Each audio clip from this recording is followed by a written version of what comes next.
perayaan Hari Gawai pada hari pertama sahaja.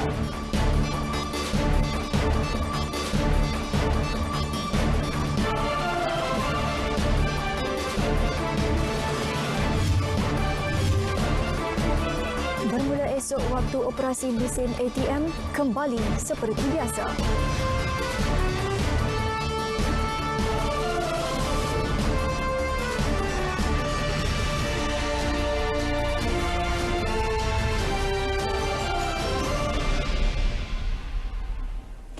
Assalamualaikum dan salam sejahtera. Berita Wilayah edisi 31 Mei 2020.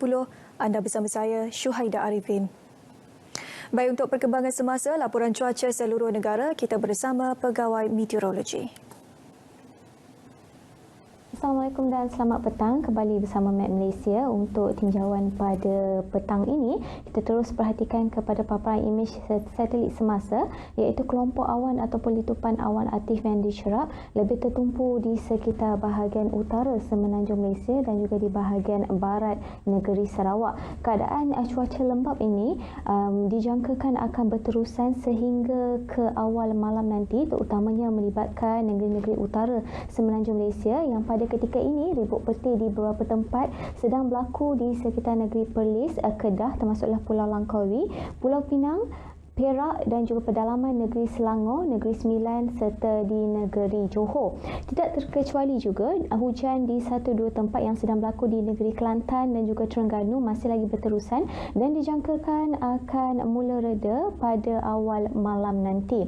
Untuk negeri Sabah dan Sarawak pula, keadaan cuaca hanya berlaku di sekitar bahagian Sandakan dan juga Tawau Sabah dan juga ribut peti yang lebih tertumpu di bahagian barat, terutamanya di sekitar bahagian Kuching, Sarawak. Keadaan cuaca lembap ini dijangkakan akan berterusan sehingga ke malam nanti, sehingga jam 9 ke 10 malam nanti. Untuk tinjauan pada lewat malam nanti sehingga ke keesokan pagi, ramalan cuaca di jabatan kami mendapati keadaan cuaca di seluruh semenanjung Malaysia adalah tiada hujan, manakala hujan dan ribut peti masih lagi tertumpu di sekitar bahagian tengah dan juga pedalaman negeri Sarawak. Sekian saja informasi cuaca untuk petang ini. Seterusnya kita kembali ke Angkasa Puri.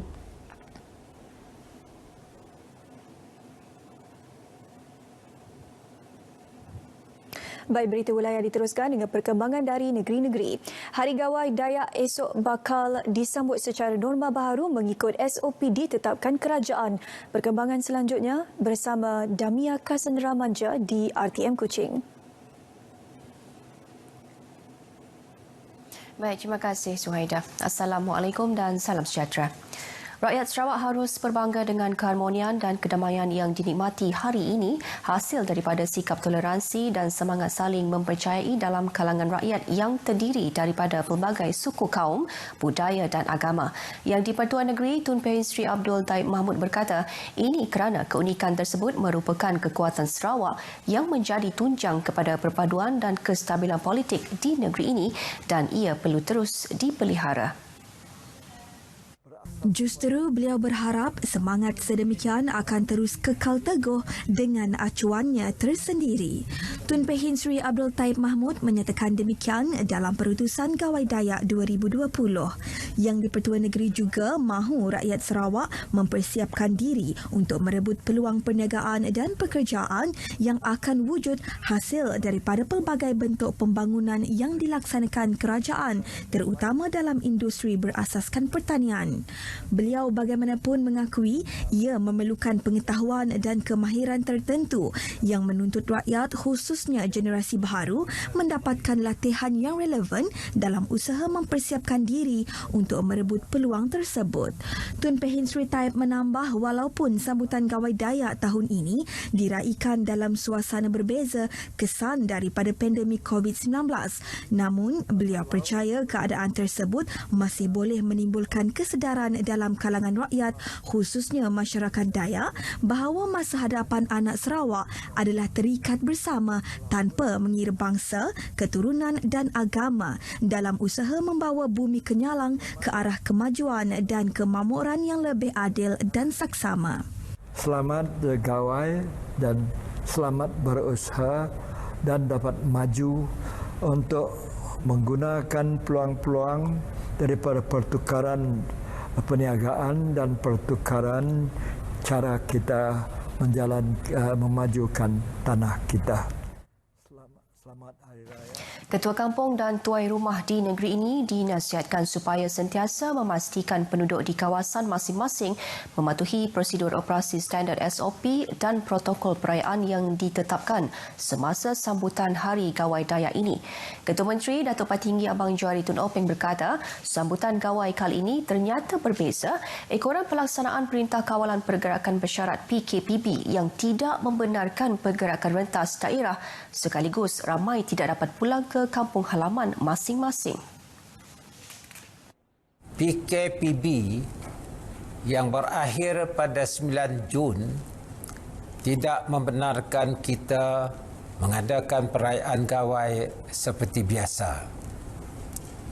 Kita tidak dibenarkan mengadakan rumah terbuka, tidak boleh ngabang dan hanya dibenarkan untuk berkumpul antara ahli keluarga dan rakan-rakan terdekat sebagai kaedah untuk menangani wabak COVID-19. Saya amat berterima kasih kepada saudara dan saudari yang faham dan akur kepada arahan kerajaan supaya tidak diadakan rumah terbuka dan tiada perhimpunan yang melebihi 20 orang. Ketua Menteri berucap dalam perutusan Gawai Dayak di Kuching juga memberitahu kedudukan kewangan yang kukuh hasil daripada perbelanjaan berhemah yang diamalkan kerajaan negeri selama ini terbukti berjaya apabila mampu menyediakan bantuan khas rawat kusayang untuk rakyat semasa berhadapan krisis COVID-19.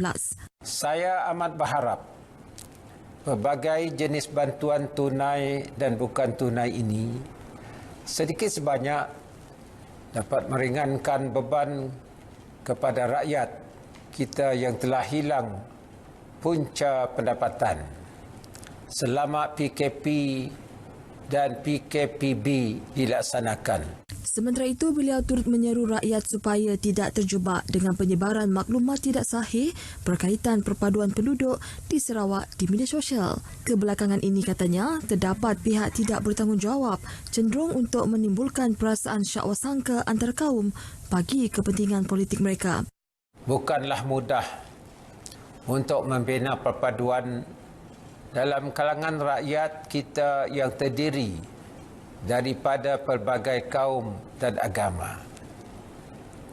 Tetapi apa telah dibina selama ini begitu mudah untuk dirobohkan. Lebih-lebih lagi dengan kehadiran media sosial yang amat mudah dicapai dan amat mudah digunakan untuk menyemai bibit-bibit kebencian antara kaum. Namun, penduduk di Bumi Kenyalang dilihat sentiasa menghargai keamanan dan keharmonian sehingga mampu meraihkan setiap perayaan mengikut agama dan tradisi masing-masing dalam suasana yang damai. Justru, usahlah menganggap perpaduan antara rakyat sebagai sesuatu perkara yang inting, tetapi semangat yang utuh perlu terus dijaga. Musim perayaan pastinya antara detik yang dinantikan setiap lapisan masyarakat saban tahun untuk diraikan bersama keluarga tercinta dan sanak saudara yang sudah lama tidak bersua. Namun, dek kerana dunia kini berdepan pandemik COVID-19, hasrat untuk berkumpul terpaksa dilupakan bagi mematuhi prosedur operasi standard SOP yang telah ditetapkan. Bagi masyarakat Dayak, hari ini kebiasaannya semua penduduk sibuk melakukan persiapan akhir bagi menyambut pesta menua yang akan disambut esok. Namun situasinya berbeza seperti yang dapat disaksikan di Kampung Benuk Padawan, tidak kelihatan sebarang persiapan dilaksanakan bagi menyambut Hari Gawai di kampung berkenaan. Menurut Ketua Kaum Kampung Benuk, Miso Nangi, Jawatan Kuasa Kemajuan Keselamatan Kampung JKKK telah mengambil beberapa langkah awal bagi memastikan penduduk kampung mematuhi larangan semasa sambutan Hari Gawai. Pada tahun ini tidak ada langsung aktiviti yang boleh kami buat sebab pihak kampung telah mematuhi arahan daripada perintah Majlis Keselamatan Negara ataupun Jawatan Kuasa Bencana Negeri Sarawak. Sambutan gawai kali ini katanya pasti memberi pengalaman berbeza kepada komuniti Dayak terutamanya di Kampung Benok yang terkenal dengan kemeriahan sambutan acap kali gawai tiba, antaranya aktiviti gotong royong selain mengadakan aktiviti kebudayaan. Sementara itu di Pekan Bau menyaksikan persediaan sambutan gawai tidak semeriah seperti tahun sebelumnya, terutama kepada golongan peniaga. Kalau di sebelum ini pasal tidak ada COVID-19 tempoh hari memang banyak sampai masa tu kami bawa pergi ke Sakop, ke Kubah Medan Negara Sakop lebih banyak tu. Memang orang pesan banyak-banyak sampai ratusan. Kadar jualan setakat ni bermula dari pandemik hari itu memang perlahan, bukan agak perlahan, memang dah perlahan dah. Sebab dalam seminggu pun mungkin ada 2-3 sel aja mungkin macam tu, jadi tak banyak orang beli. Manakala tinjauan Pasar Besar Sibu antara lokasi tumpuan penduduk di Kanowit, Kapit dan Song menjelang sambutan gawai dilihat hanya beberapa buah gerai sahaja yang beroperasi berikutan pelaksanaan PKPB. Macam dulu macam dapat 100. Ini tahun kira 70-60 pihak dapat duit, ada kurang sikit. Dalam pada itu, penguatkuasa daripada Kementerian Perdagangan Dalam Negeri dan Hal Ehwal Pengguna juga dilihat melakukan pemantauan rutin di pasar berkenaan. Baik saudara, setakat ini dahulu sumbangan berita dari Sarawak dan kita kembali bersama Suhaida di Angkasa Puri. Silakan. Baik, terima kasih Damia dengan perkembangan tersebut.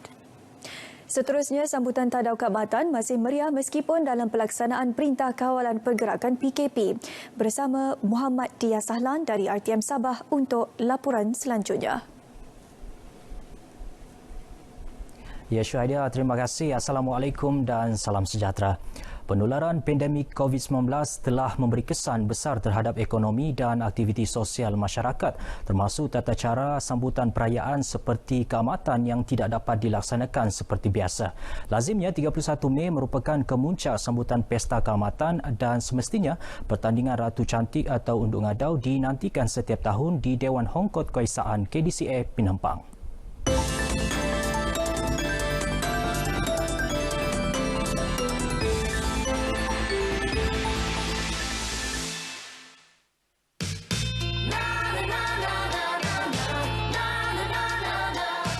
Mengimbau kemeriahan pertandingan Unduk Ngadau, kru RTM bertemu Juana Kitingan yang terlibat lebih 30 tahun dalam penganjuran pertandingan berkenaan.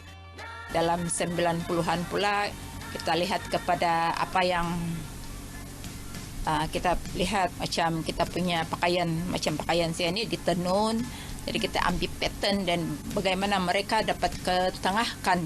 2000 sampai sekarang kita give more emphasis on the motivation, education.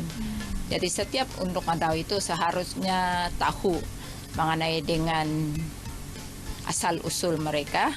Antara kriteria penting Unduk Ngadau ialah kemahiran peserta dalam bahasa ibunda dan pakaian yang diperagakan melambangkan budaya Kadazan Dusun Murut Rungus KDMR. Tapi yang penting kami bilang setiap yang Unduk Ngadau itu mesti buat dokumentasi tentang pakaian apa yang mereka pakai itu supaya diorang menghayati kan ini budaya. Setiap motif yang ada pada pakaian itu mempunyai cerita dan asal usul. RTM juga menjejaki Unduk Ngadau 1968 Rita Mojilis yang memberitahu generasi baharu KDMR perlu lebih mendalami budaya dan warisan masing-masing termasuk dari segi bahasa dan pakaian tradisi agar tidak ditelan zaman. Sumandak Sabah mana kau mau cari semua lawa-lawa Kebiasaannya, sepanjang pesta keamatan yang disambut di negeri Sabah, pertandingan Ratu Cantik ataupun Unduk Ngadau merupakan kemuncak kepada perayaan ini. Namun disebabkan pandemik COVID-19 dan juga pelaksanaan Perintah Kawalan Pergerakan, pertandingan Ratu Cantik Unduk Ngadau tidak dapat dilaksanakan. Walau bagaimanapun, masyarakat Kadazan, Dusun, Murut dan juga Rungus KDMR di negeri Sabah tetap bersemangat untuk meraihkan perayaan nenek moyang ini. Sarifah Munazah Sarip, RTM.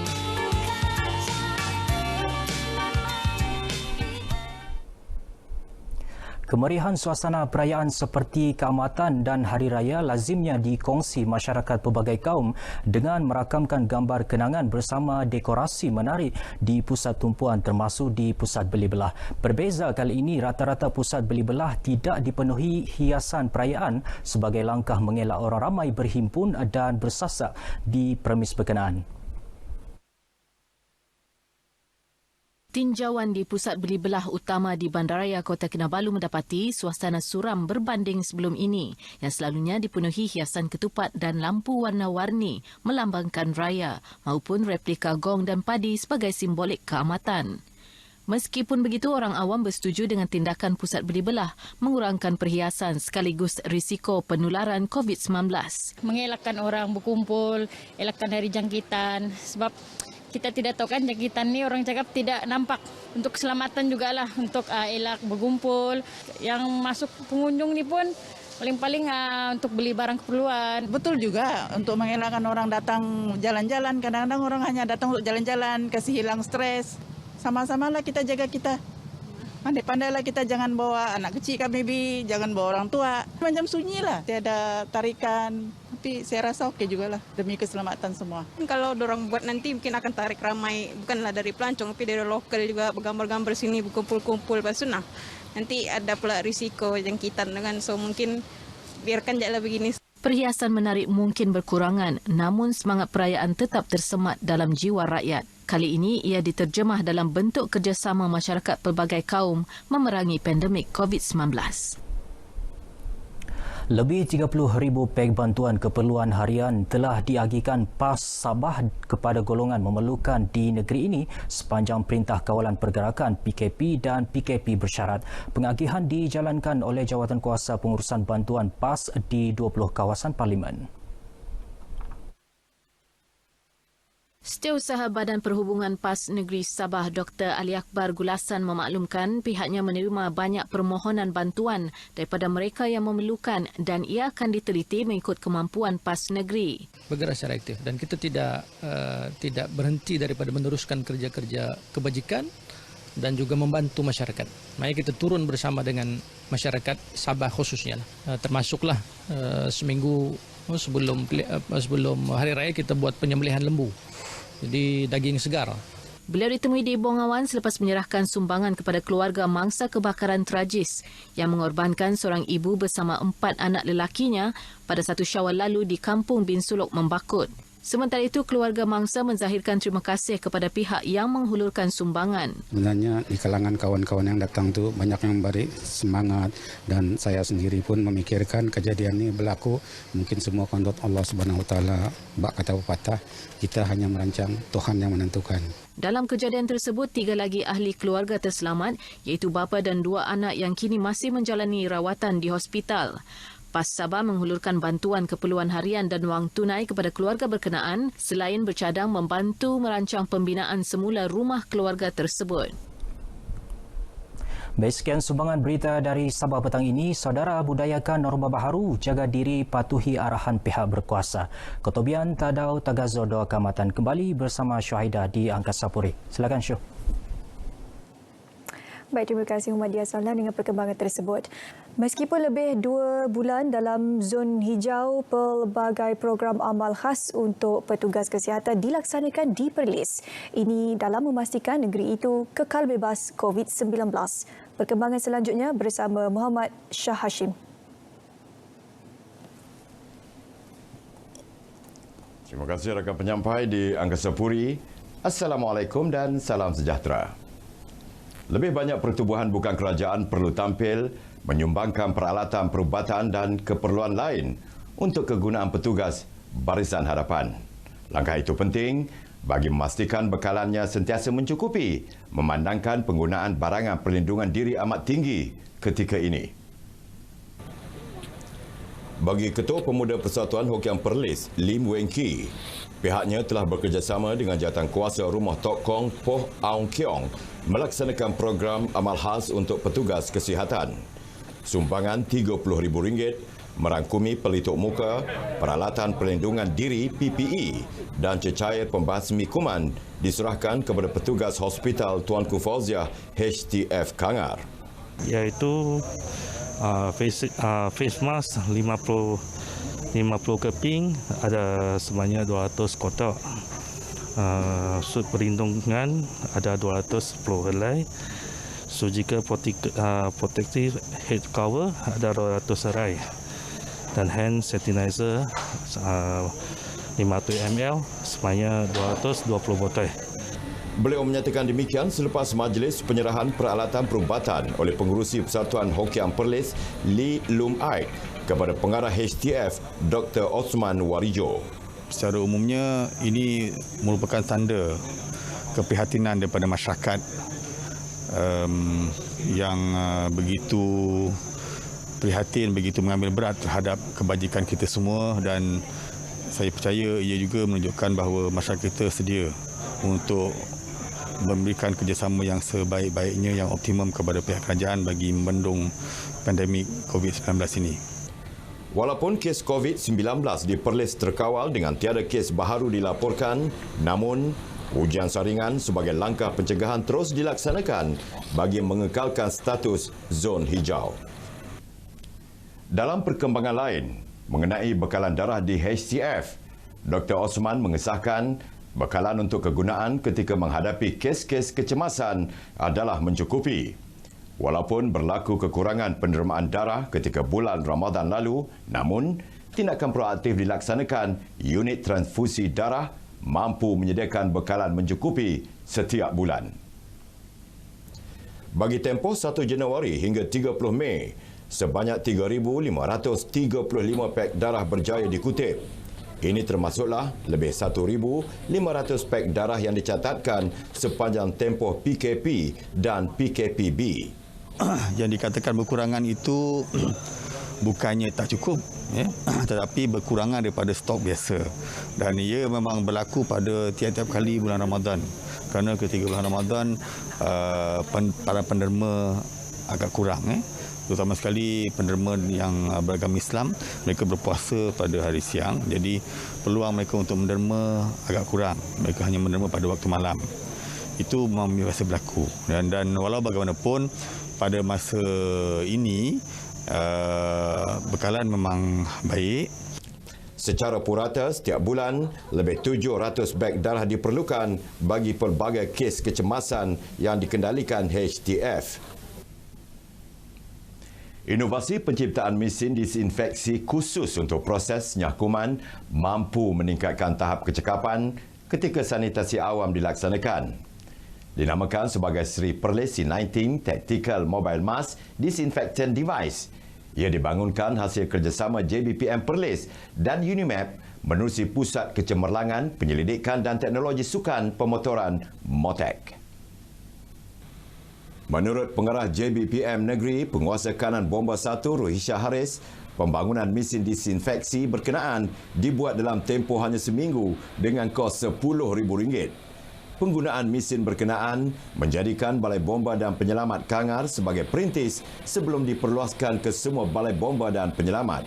Kesesuaian alat ini memang begitu sesuai lah. Kita tempatkan sama ada mobile nak bawa tolak dengan tangan ataupun nak letakkan di atas kenderaan. Jadi water mist yang tersebar itu pun agak halus dan dikatakan lebih berkesan lah untuk menghapuskan kuman ataupun virus tersebut. Mesin tersebut berjaya mengurangkan masa operasi sebanyak 60% serta anggota bertugas. Sekian paparan dari Perlis. Salam Aidilfitri. Kembali ke Angkasa Puri untuk berita selanjutnya.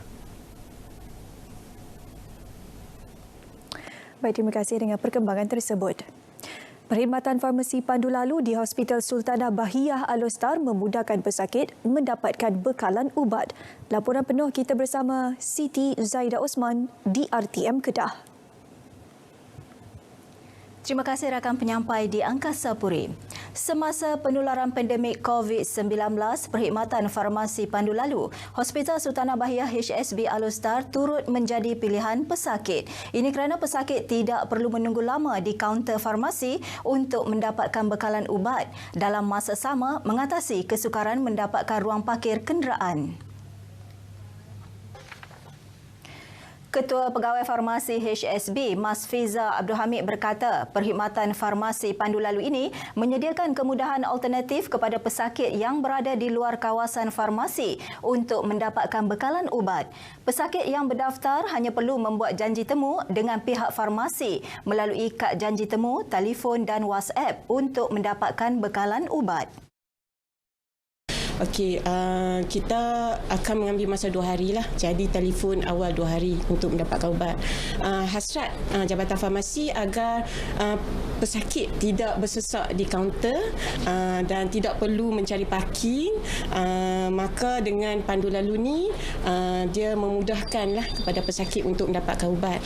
Selain pada pandu lalu, kita ada juga call and collect, maksudnya pesakit boleh telefon dan ambil, dan juga kita war-warkan tentang kad temu janji. Sebelum Perintah Kawalan Pergerakan PKP dan Perintah Kawalan Pergerakan Bersyarat PKPB, perkhidmatan pandu lalu ini menerima 300 pesakit sahaja seminggu. Namun semasa PKPB ini, jumlahnya meningkat sehingga lebih 500 pesakit seminggu. Perkhidmatan pandu lalu boleh dihubungi di talian tertera. Unit klinik pakar pula telah mengikuti semua SOP yang ditetapkan. Penolong Pegawai Perubatan Arumagem Anak Lelaki Balasami dan Muhammad Zaidi berkata, langkah seperti meminta pesakit memakai pelitup muka, mengamalkan penjarakan sosial dan memakai cecair nyakuman telah diambil sebelum mereka mengadakan janji temu dengan doktor pakar. Memang kita dah ambil dah. So pesakit yang mana ada temu janji dia akan datang dan kita akan scan dulu suhu dia. Lepas tu akan masuk pun pesakit yang mana ada temu janji dia akan masuk. Kalau perlukan pesakit yang pakai kerusi roda, dia akan diikuti oleh seorang saja pelawat akan masuk.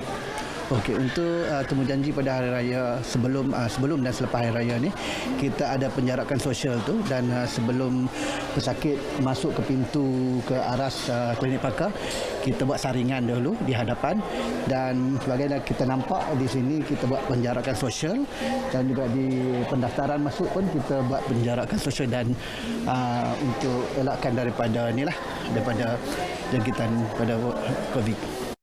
Klinik pakar ini dibuka seawal 7.30 pagi bagi mereka yang telah ada janji temu bersama pakar perubatan.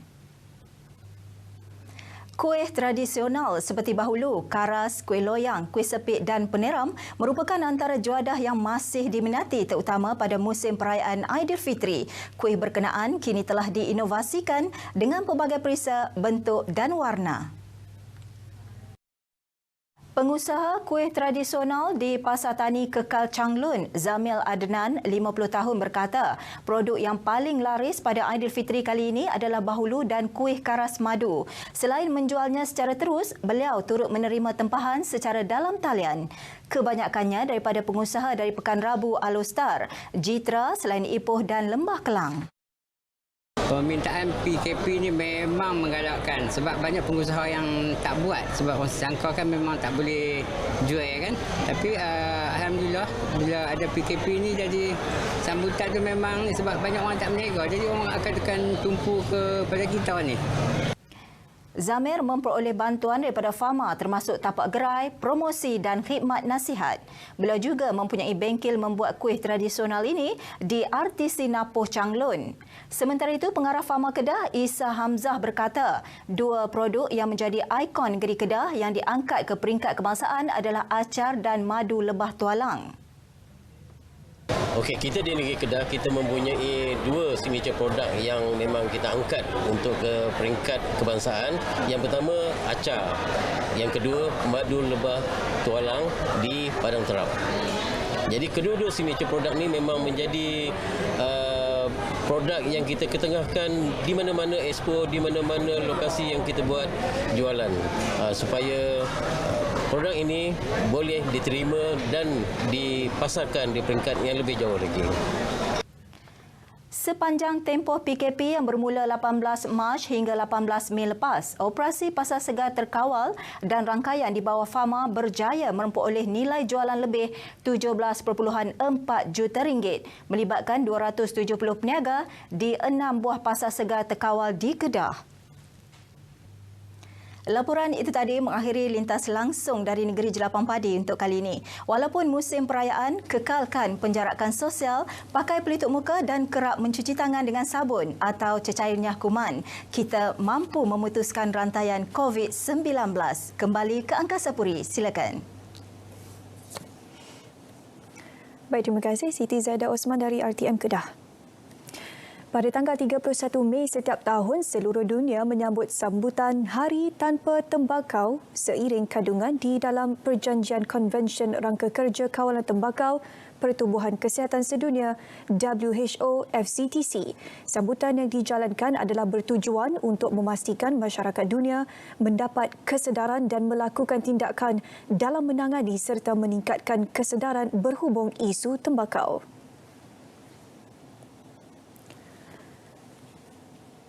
Di Malaysia, tema bagi sambutan Hari Tanpa Tembakau bagi tahun ini adalah generasi muda mesti dilindungi, jauhi sebarang bentuk amalan merokok, berhentilah merokok, anda lebih sihat.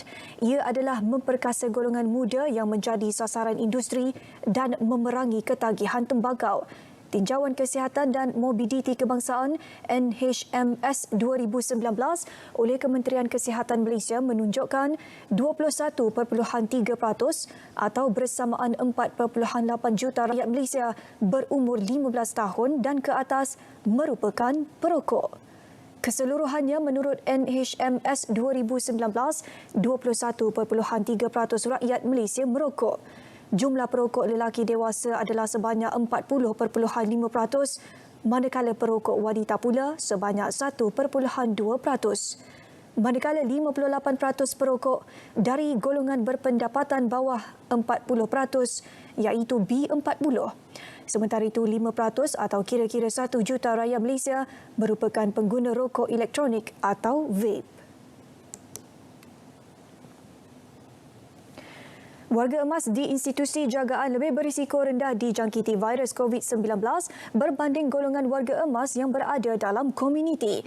Menurut pakar Perubatan Kesihatan Awam Jabatan Perubatan Kemasyarakatan dan Pencegahan Fakulti Perubatan Universiti Malaya, Profesor Dr. Noran Nakia Hairi, lebih 10,000 warga emas termasuk penjaga di 300 institusi telah menjalani ujian saringan COVID-19 pada Mei lalu.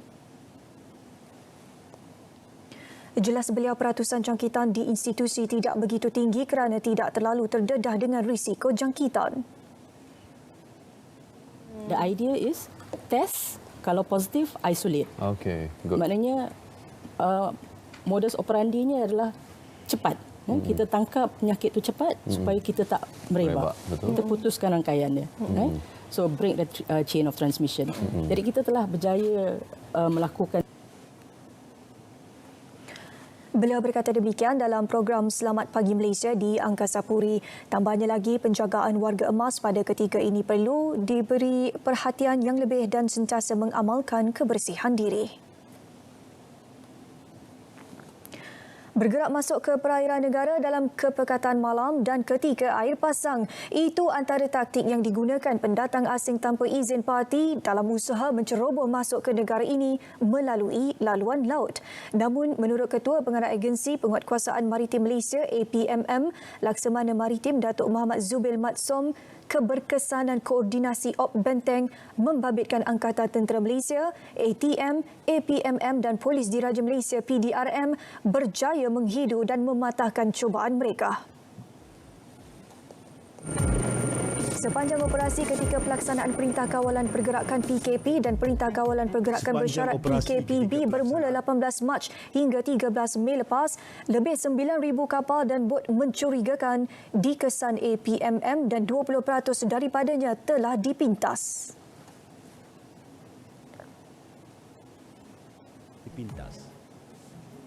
Kalau mencurigakan, dia ada satu syarat-syarat dia buat high speed, kontak tu high speed. Dua is kontak tu bergabung. Daripada radar kita tengok bergabung. Yang ketiganya, kejap dia slow, kejap dia increase. Yang keempatnya, daripada dia seberang. Ketua Setiausaha Kementerian Dalam Negeri KDN, Datuk Jamil Rakon ketika mengadakan tinjauan kesiapsiagaan operasi APMM pula berkata, beliau berpuas hati dengan keupayaan agensi penguatkuasaan di bawah KDN seperti PDRM dan APMM dalam melaksanakan op benteng. Jelasnya kemampuan aset-aset milik APMM dan anggotanya di sektor pengoperasian operasi berkenaan telah memberi impak baik kepada usaha mencegah penularan wabak COVID-19. Kita menjangkakan sebenarnya operasi ini utamanya untuk menyekat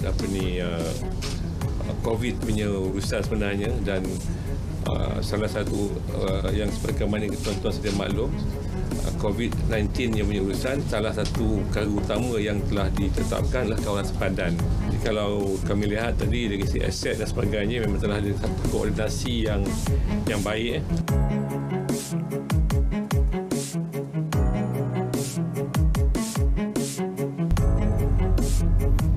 Ops Benteng yang telah dilancarkan pada 12 Mei 2020 yang lalu. APMM telah membuktikan kemampuannya menerusi pelbagai kejayaan pintasan percubaan pendatang asing tanpa izin untuk masuk ke negara ini menerusi jalan laut. Azizi Harun, KM Pekan untuk RTM.